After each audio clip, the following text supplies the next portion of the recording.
Se você acha que já ouviu histórias sobre pactos e dinheiro fácil, talvez reconsidere depois do que eu vou contar agora. Porque algumas escolhas não cobram só o preço da nossa alma, cobram o da nossa família inteira. Meu nome é Felipe e, por muitos anos, eu tive medo de falar em voz alta sobre o que fiz. Não por vergonha, mas por saber que certas coisas ainda me escutam, mesmo depois de tanto tempo. Se você continuar ouvindo, lembre-se: algumas portas, quando abertas, nunca mais se fecham. Eu cresci em uma família simples de bairro pobre, sempre rodeado de missa, novena e promessas. Meu pai trabalhava em 2 empregos. Minha mãe tentava equilibrar contas, fé e remédios. Desde pequeno me ensinaram que Deus provê, mas na prática quem provia era o suor. Tentei estudar, tentei arrumar trabalho melhor, tentei ser o orgulho da família. Com 26 anos eu já tinha perdido mais empregos do que conseguia contar. Cada porta que eu batia parecia se fechar antes mesmo da minha mão chegar perto da maçaneta. Era como se eu estivesse marcado para não dar certo. Foi nessa época que um amigo meu, o Maurício, sumiu por meses e depois reapareceu dirigindo um carrão importado, cheio de relógios que custavam mais do que a casa dos meus pais. Ele dizia que tudo tinha mudado para ele da noite para o dia. E quando ele falava isso, havia algo estranho no olhar dele, como se estivesse segurando um segredo pesado demais para carregar sozinho. Foi num desses encontros que a semente do meu erro começou a ser plantada. E, embora eu não soubesse ainda, aquela conversa mudaria tudo. Até aqui ainda existia volta. A partir do próximo passo, não. Maurício sempre foi daqueles caras que sonhavam alto, mas que viviam tropeçando na própria pressa. Nada nele explicava aquele salto repentino para uma vida que eu só via pela televisão. Na primeira vez que o vi depois do sumiço, ele me chamou para tomar uma cerveja num bar afastado, desses onde ninguém presta atenção em ninguém. Ele parecia diferente. A pele mais pálida, o olhar mais parado, como se estivesse ouvindo algo além da nossa conversa. Mas o sorriso... O sorriso era largo demais, quase forçado. Eu perguntei como ele tinha conseguido mudar de vida tão rápido. Ele riu baixo, inclinou o corpo para frente e disse que existiam caminhos que não passavam por faculdade, concurso ou pleiteio de emprego. Caminhos antigos, mais diretos, que davam retorno imediato para quem estivesse disposto a pagar o preço. Quando falou preço, a voz dele ficou rouca e por um segundo eu juro que o ar ao nosso redor esfriou. Ele não disse a palavra pacto. Não precisava. Falava em sinais, em força, em entidades que realizavam desejos antigos. Contou que na pior fase da vida dele, alguém o levou até uma encruzilhada e mostrou como pedir ajuda para o lado que realmente escuta. Falava como quem repete instruções decoradas, e cada frase parecia pesar na sala. Perguntei se era brincadeira, mas ele não riu. Apenas levantou a camisa e mostrou, no lado esquerdo do peito, uma marca escura, quase como uma queimadura em forma de círculo. Naquele instante, algo apertou meu estômago. Era medo, eu sei, mas era também inveja. Porque enquanto eu lutava para pagar aluguel, ele tinha tudo. E quando ele disse que eu também merecia uma chance, alguma coisa dentro de mim começou a ceder. Eu ainda podia ter recuado. Mas quando a vida inteira te empurra para o chão, qualquer mão estendida parece boa, mesmo quando ela vem do lugar errado. Depois daquela conversa, Maurício começou a me mandar mensagens enigmáticas. Nunca explicava nada de forma direta. Só dizia que eu precisava estar preparado, que nada mudava na vida de alguém sem entrega. As palavras dele ecoavam na minha cabeça como um chamado que eu não sabia se queria atender. Até que numa sexta-feira à noite, ele me escreveu apenas: "Hoje. Me encontra na Estrada Velha. perto do KM12. Venha sozinho. Eu deveria ter ignorado, mas eu já estava cansado de viver no limite, cansado de ver meus pais se matando para pagar contas, cansado de ser o único da família que não conseguia subir na vida. A esperança é uma coisa perigosa quando a gente está desesperado. Peguei um casaco, saí escondido e fui. Na beira da estrada, Maurício me esperava com uma postura que eu nunca tinha visto nele. Ele entregou uma caixa pequena envolta em pano vermelho e pediu para eu segui-lo, a pé. Andamos uns 10 minutos até chegarmos a uma encruzilhada cercada por mato alto. O lugar parecia abandonado havia anos, mas quando chegamos lá, o vento parou. Tudo ficou quieto demais. Ele colocou a caixa no chão, abriu e revelou 3 itens. Um facão enferrujado, um punhado de terra escura e uma vela preta. Ele me ensinou o que fazer. Palavras antigas que ele dizia ter aprendido com quem o iniciou. Disse que eu precisava cortar um fio de cabelo, misturá-lo com a terra e acender a vela exatamente ao centro da encruzilhada. Depois, chamar pelo nome daquele que governa o que está abaixo de tudo. Eu tremia. A vela mal parava acesa, e quando finalmente pronunciei aquelas palavras, senti algo passar atrás de mim. Algo grande, mas invisível. Nada aconteceu. O lugar continuou silencioso. Maurício disse que era assim mesmo, que a resposta nunca vinha ali. Mas que a partir daquela noite, eu já não estava sozinho. Na volta para casa, cada sombra me acompanhava. Eu ainda não sabia, mas o pacto já tinha começado. Os primeiros dias passaram como se nada tivesse acontecido.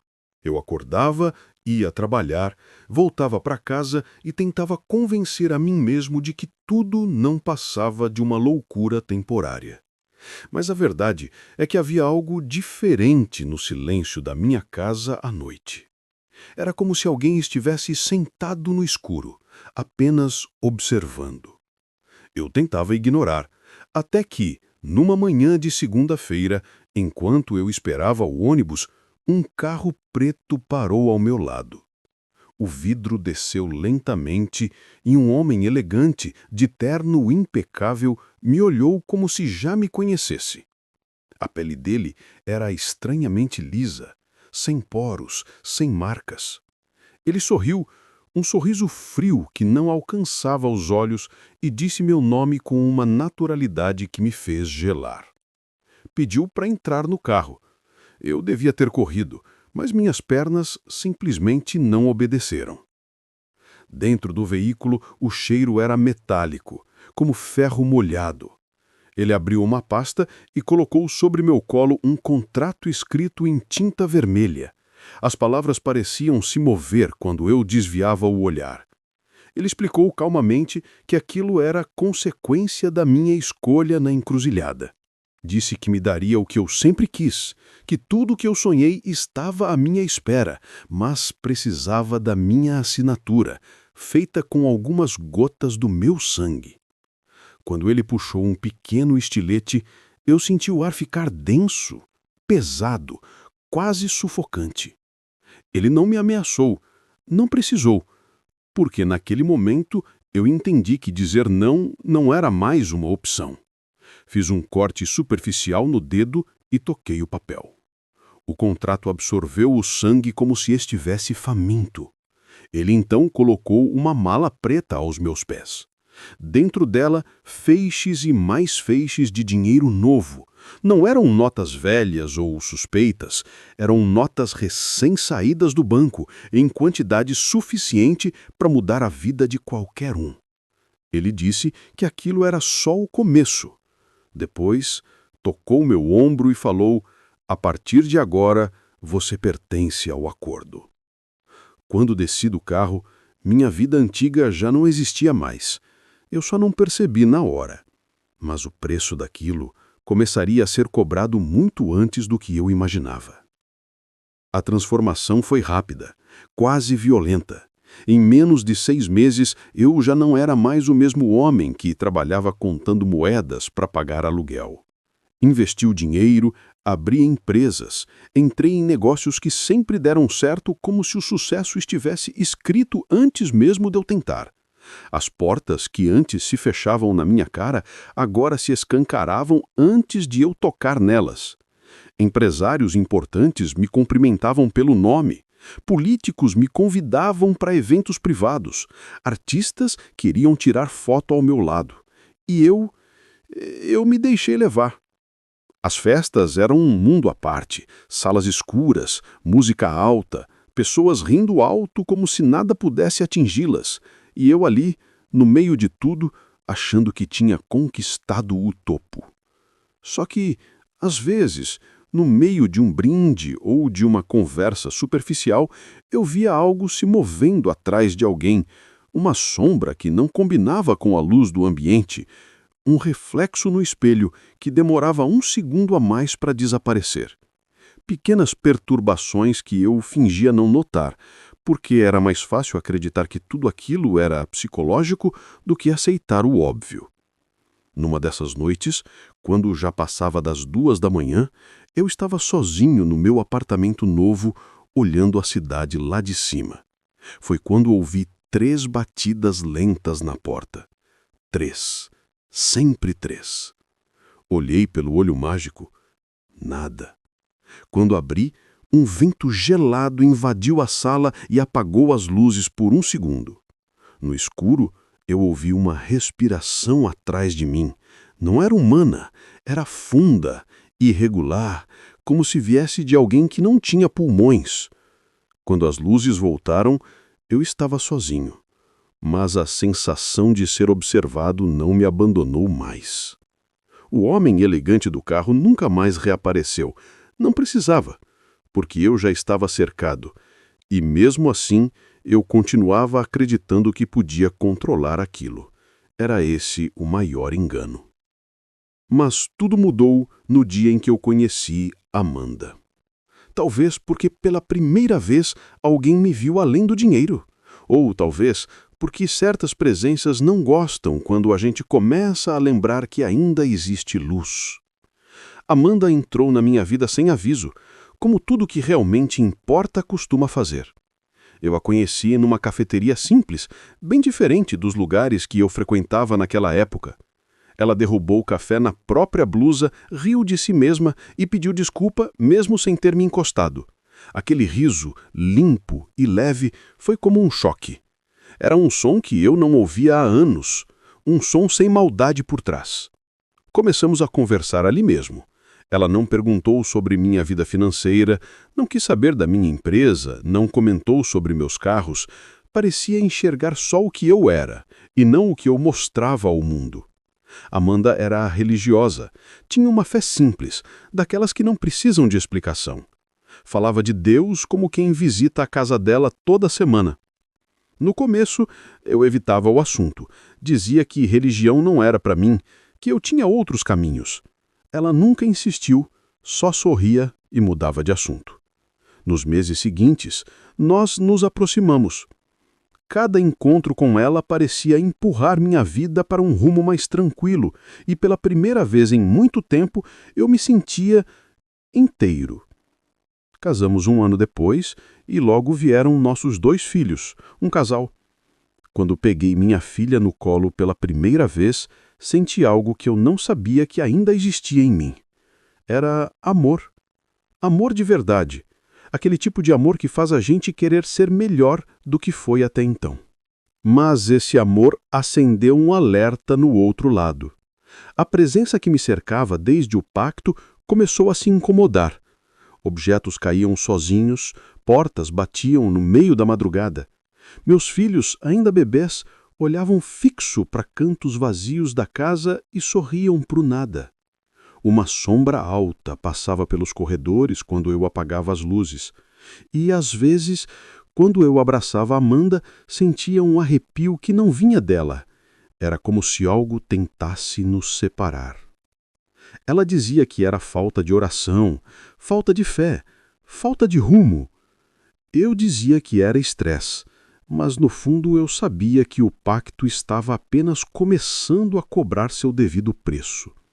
E isso só iria piorar a partir do momento em que eu pisei novamente em uma igreja. A decisão de voltar para a igreja não veio de repente. Foi lenta, quase silenciosa. Começou numa manhã comum, quando meu filho mais novo caiu da cama sem motivo, como se alguém o tivesse empurrado. Depois vieram os pesadelos dos dois, sempre iguais. Um homem sem rosto, parado ao lado do berço. Amanda dizia que aquilo era um aviso espiritual. Eu dizia que era coincidência. Mas, por dentro, eu sentia o pacto se contorcendo, como se estivesse vivo. No domingo seguinte, ela insistiu para irmos à missa. Eu tentei recusar. O ar parecia ficar pesado só de ouvir a palavra igreja. Mas, quando olhei para meus filhos, tão pequenos, percebi que minha vida não era só minha. Entrei na igreja com a sensação de que alguém me puxava para trás. E assim que pisei no corredor central, as luzes do templo piscaram. O padre interrompeu a leitura por um segundo. Algumas pessoas olharam para trás. Eu não precisava de mais sinais. Saí de lá com o peito apertado. Passei a semana inteira tentando ignorar a sensação de que havia algo me seguindo de muito perto. Até que, numa noite chuvosa, enquanto eu trancava o portão, ouvi 3 batidas lentas não na porta, mas dentro da minha cabeça. Quando virei, ele estava lá. O homem elegante. O mesmo rosto impecável, o mesmo sorriso torto. Só que agora, os olhos eram vermelhos, como brasa. Ele não precisou falar, mas falou mesmo assim. Disse que eu estava quebrando o acordo, que a igreja não me pertencia mais, que a luz que eu buscava tinha sido apagada no dia em que eu assinei o contrato. Então veio a ameaça. Ele disse que se eu continuasse pisando naquele lugar, minha família pagaria por mim, um por um. Quando Amanda me viu entrando em casa branco como vela, perguntou o que tinha acontecido. E foi ali, na cozinha, com os filhos dormindo no quarto ao lado, que eu confessei tudo. Ela chorou. Não por medo de mim, mas pelo que agora rondava nossa casa. Ainda assim, segurou minha mão e disse que não iríamos recuar. Naquela noite, pela primeira vez, eu entendi o que significa declarar guerra ao inferno. Depois da confissão, parecia que o inferno inteiro entrou conosco pela porta da sala. A casa, que antes era um lar, virou território inimigo. As paredes rangiam mesmo sem vento. O corredor ficava frio de repente. Às 3 da manhã, sempre às 3, eu acordava com um som de passos arrastados vindo do quarto das crianças. Corria para lá e encontrava meus filhos sentados na cama, olhos vidrados, apontando para o canto mais escuro do cômodo, como se alguém estivesse parado ali, calado, observando. Amanda rezava todos os dias, acendia velas, colocava música religiosa, mas nada parecia afastar aquilo. Um dia, a porta do armário abriu sozinha e todas as roupas caíram no chão de uma só vez. Em outra noite, o berço da minha filha deslizou pelo quarto, como se fosse puxado. Começamos a ouvir vozes baixas, sussurradas, que vinham das frestas das janelas, chamando pelo meu nome. Não era alucinação. Não era imaginação. Era cobrança. Eu tentei reagir do jeito errado. Comecei a pegar parte do dinheiro que ainda tinha e distribuir escondido para instituições de caridade, na esperança de que boas ações apagassem o pacto sujo. Mas as coisas só pioraram. Na garagem, encontrei marcas profundas no chão, como garras arranhando o cimento. As câmeras de segurança captaram vultos passando atrás das crianças, rápidos demais para serem humanos. Então, a perseguição ficou pessoal. No trabalho, documentos sumiam, contratos se desfaziam. Clientes me acusavam de golpes que eu não tinha cometido. Era como se alguém estivesse desmontando minha vida pouco a pouco, arrancando tudo o que eu havia conquistado com aquele dinheiro amaldiçoado. O pior foi quando Amanda foi empurrada da escada por mãos invisíveis. Ela caiu de costas. Por pouco não bateu a cabeça na quina do degrau. Eu ouvi o riso. Não era humano. Aquela presença queria o que lhe pertencia. Não importava quanto eu corresse, quanto eu doasse, quanto eu rezasse. O pacto estava vivo. E ele queria a minha família como pagamento. Mas eu ainda não tinha entendido. Para quebrar um pacto, não basta apenas querer. É preciso enfrentar quem o fez. Quando percebi que não adiantava fugir, tentei lutar do único jeito que eu sabia, me desfazendo de tudo que tinha vindo daquele dinheiro. Vendi carros, joias, imóveis, até os relógios que eu mal usava. Converti cada centavo em cestas básicas, doações, roupas para famílias carentes. Eu achava que, limpando a sujeira com boas ações, o mal desistiria. Mas o inferno não se engana com esmolas. Ele cobra na exata moeda em que você pagou. A cada doação que eu fazia, algo pior acontecia. Meu carro pegou fogo sozinho na garagem. A sala começou a exalar cheiro de enxofre ao anoitecer. Meu filho mais velho passou a falar dormindo, repetindo frases que não eram dele. Ele quer o que é dele. Ele quer o que é dele. Sempre a mesma frase. Sempre na mesma voz rouca. A luz da cozinha explodiu enquanto Amanda preparava a comida.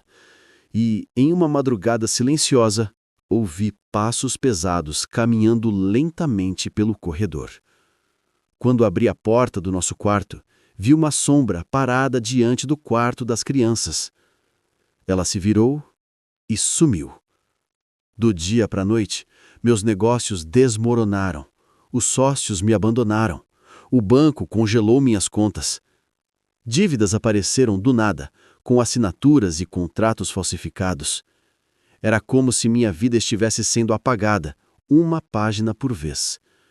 Até que, finalmente, a mala de dinheiro não valia mais nada. E eu também não valia. Eu, que uma vez viajei em carros importados, tive que pedir carona ao meu próprio irmão para comprar pão. Mas no meio desse caos, algo inesperado aconteceu. Não sei se foi desespero ou fé renascendo, mas comecei a rezar do fundo do peito, algo que não fazia desde criança. Sentia que cada palavra arrancava um pedaço daquela escuridão que me sufocava. E pela primeira vez em anos, o silêncio da casa mudou. Não era mais um silêncio de ameaça. Era um silêncio de espera. Eu sabia que estava perto do ponto final. Ou eu rompia o pacto, ou seria engolido por ele. E foi então que a entidade decidiu aparecer pela última vez para cobrar o que acreditava ser seu. Naquela madrugada, algo me acordou antes mesmo do barulho começar. Um frio tão profundo que parecia vir de dentro dos meus ossos. A casa inteira estava escura, mesmo com as luzes ligadas. Caminhei até o corredor e senti o piso vibrar levemente, como se algo enorme estivesse se arrastando por baixo da casa. No fim do corredor, diante do quarto dos meus filhos, estava ele, o homem elegante. Mas agora, seu rosto não era mais humano.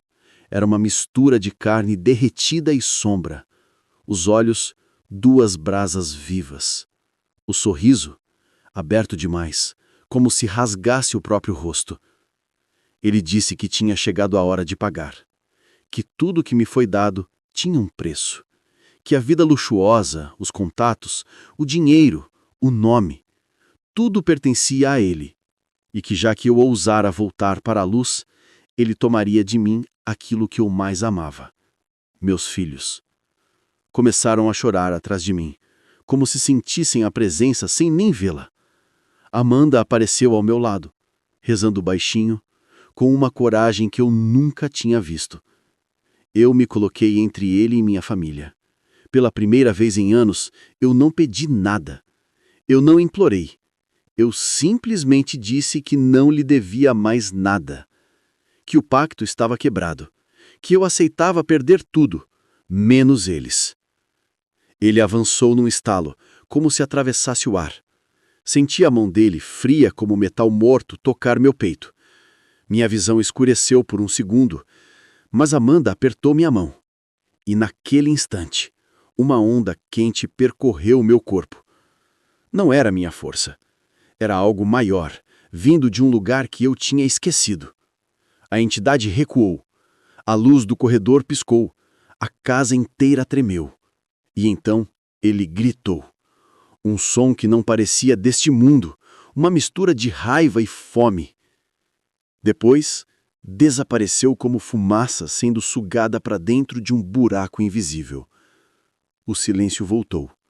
Um silêncio limpo, pela primeira vez em anos. Na manhã seguinte, percebi que não tinha mais nada.